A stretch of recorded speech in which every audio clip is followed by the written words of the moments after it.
Kiskisan time. Yan o, tanggal yan paro.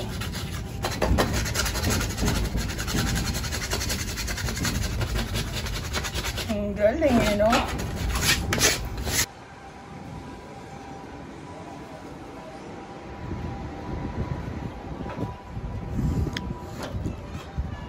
At yun mga par, magandang hapon. Ayan ay hapon na at maglilinis tayo ng loob. Tatanggalan natin ng mancha yung sahig natin mga par, no? Ito yung isang ibon natin nasa loob. Ayan sila mga par. Makukulit yan mga par, mahirap pumasok yan. Naiinis na rin yung utol ko dyan. Makakatulan talaga yung mga yan. Maglilinis tayo ngayon ng loob. Tatanggalin natin yung mancha ng sahig mga par gamit ang Sondrox. Yan. Para malinis na talaga yung sahig, no? Bago natin sila ipasok dito sa loob. Kasi mga par, nandun sila sa labas. Biniwing natin yung mga YB natin. Ayun. Yun, Angelo. Tatanggalan natin ang mancha tong sahig. Yung mga puti-puti na yan, oh. Sabi ni Utol, Sondrox lang raw yan. Ginawa niya kasi nakaraan yan eh. Kaya gagawin ko ngayon. Kaya nasa labas yung mga ibon natin mga par, no? Nagpaligo kami kanina yan. Nilagyan namin ng tubig dito, naligo sila. At syempre, biniwing na natin mga inakay natin, kaya nandun sila sa labas. Ngayon, maglilinis muna ako dito. Tatanggal ako na itong mga mancha sa sahig. Let's go!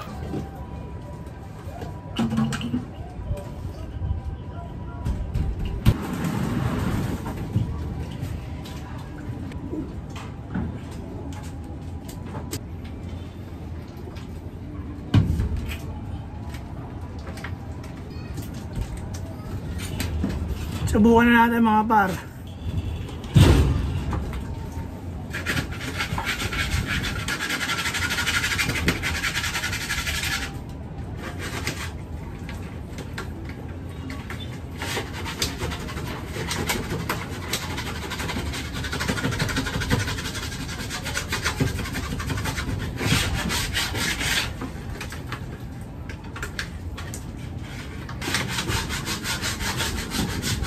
Yung mga par, medyo effective siya.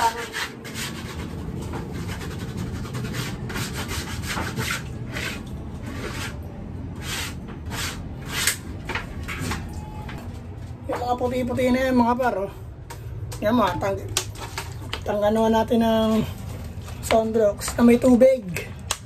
Yan. Yan. Tapos kiskisin natin.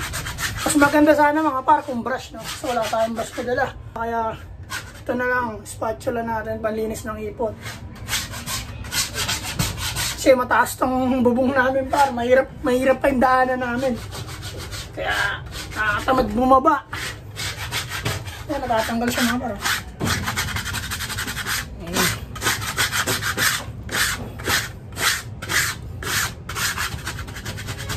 Kung brush siya na mga par, no? Ayos, no?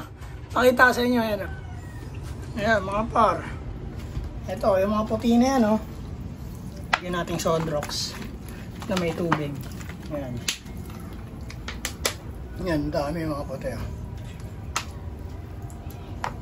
Maagos naman yung tubig, hindi naman napupondo pa rin, oh. May tagusan dun, oh. Ayan, dami puti, oh. Babaran na natin, oh.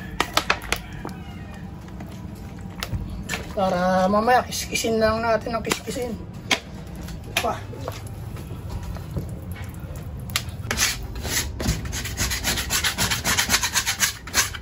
Pero hindi siya ganong naubos par, no? Pero kung brush siguro yan, tanggal yan.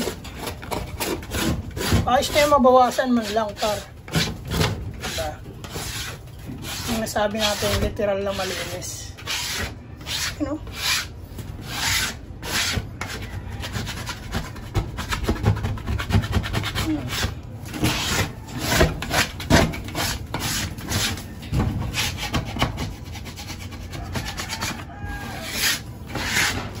Effective siya mga par, kaya babanatan ko muna to. Let's go.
At yun mga par, no? Tignan nyo yung resulta.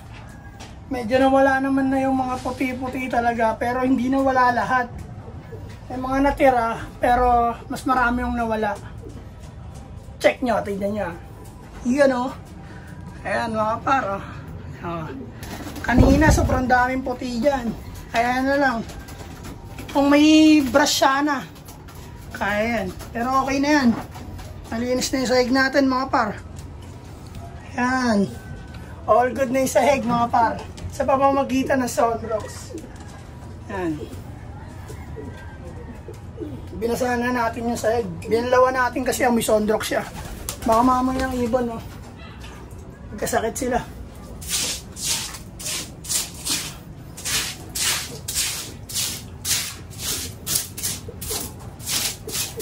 Yan, ayos na mga par. Papasukin naman natin yung mga binilad natin sa labas. At mga YB natin, papatrapping natin sila. Let's go! At yun mga par, maglalagay tayo ng pagkain sa loob. Para pag trapping nila, kakain na rin sila, no? Yan.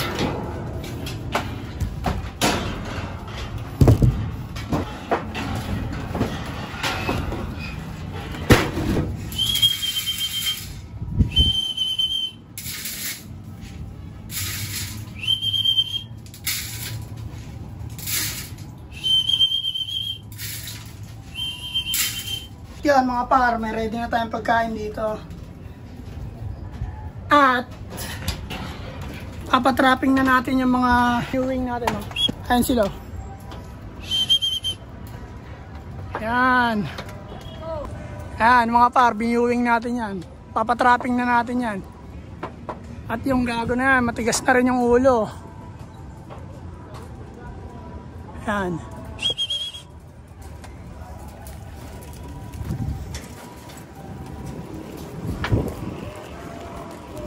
Tinatawanan nila ako par kasi nag-vlog ako.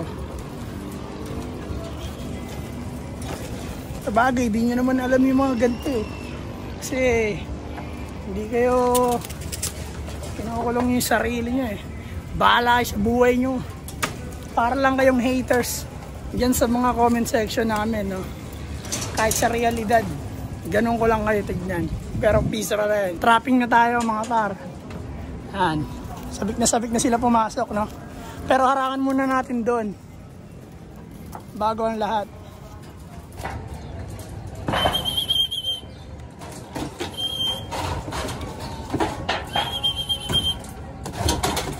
Kaya na sila par. Madali sila pumasok mga par. Ayan sila mga par.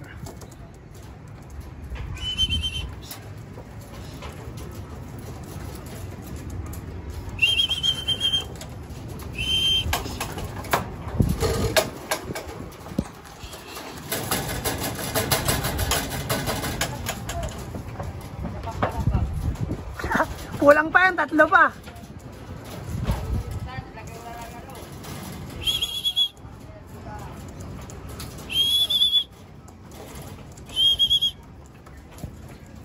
Yan mga par, pumapasok na sila.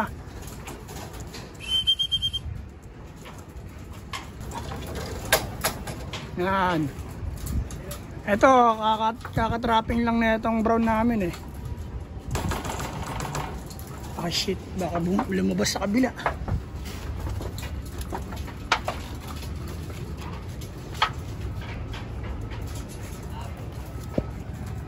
Siya mga par, black eagle natin.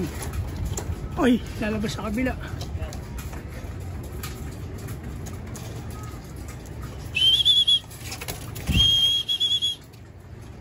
Naiilang sila mga par dahil sa fiber siguro. Pasok na, Black Eagle. Pasok na, Black Eagle yan. Itong brown na lang. Tsaka yan. Ito, di pa namin paamo to mga par.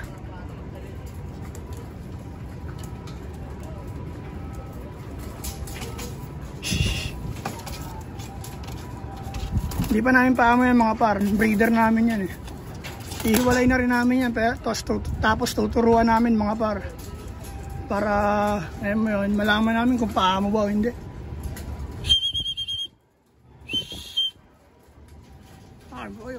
Okay, lalabas. Putay mo. Lilipad ah. Pasok! Pasok! Pasok! Pasok! Pasok! Tatay ni poste. Pasok! Pasok! Pasok! Pasok! Yan! Pasok na ang lahat mga par. All good na. Yeah. Yo mga par, ayan sila. Nakapasok na sila mga par. Yan. Malinis na rin loop nila. Yan sila mga par. Kulang pa yung mga ibon natin mga par, no? May mga pasaway pa sa labas. Doon pa sila sa labas. Gusto nang ilaw nila mga par. Bigyan na natin silang tubig. Kasi naka-viewing yun sila eh. Mainit kanina. At kailangan na nila ng tubig. O nawaw na yan mga yan. Hirap ah. Hirap pag walang taga-video, no? Pero ayos lang. Nag-enjoy naman ako. Ang kapitbahay namin, kwento ko lang little bit. Kapitbahay namin, may pagka-sarcastic yung sinasabi niya, no? Dugtungan mo pa! Kasi ito yung bahay namin, mga par. Medyo may kataasan to, no? Tapos dinugtungan namin ng gantong kalaking kulungan. Lagpas namin ng konti. Pagka-sarcastic na sabi niya, dugtungan mo pa, kulang pa yan. Mangyayari naman talaga yan. Diba? Dudugtungan talaga namin to. Second floor pang kulungan namin. Sa ngayon, di pa namin magawa. Kasi, ngayon, may konti palang ibon namin eh. Pero soon, mangyayari yun, mga par. Abangan nyo lang rin. Pati siya, lalo na siya. Diba? Abangan niya yun. Pag nangyari yun, matatawa talaga rin siya lalo. Yun lang. Kaya kahit may nangingialam sa trip natin, no? Wala tayong pakialam sa kanila. Ako literal, wala akong pakialam sa kanila eh. Sila, ganyan sila eh. Papakialam nila yung trip mo. Pero dapat huwag ka magpabasag doon. Kaya mo sila mangialam. Ganyan sila eh. Hindi mo naman pwede i-please para na huwag kang pakialaman. May mangingialam at mangingialam sa mga tao na hindi ka naiintindihan. Tapos nagbablog ako, tinatawanan nila ako. Nagbablog. Ayos lang rin. Diba? Gusto ko to, lahat ng gusto ko. Diba gagawin ko? At lahat ng gusto mo, merong ayaw na tao. Tanda mo. Puta, may pusa na rin dito. Shhh! Puta ka. Painumin na natin mga par. Yan!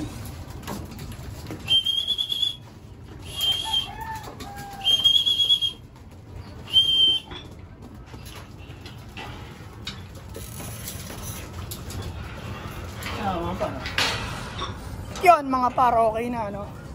Nalinis na natin yung sahig. Napasok na natin yung mga viewing natin. Napakain at napainom na natin.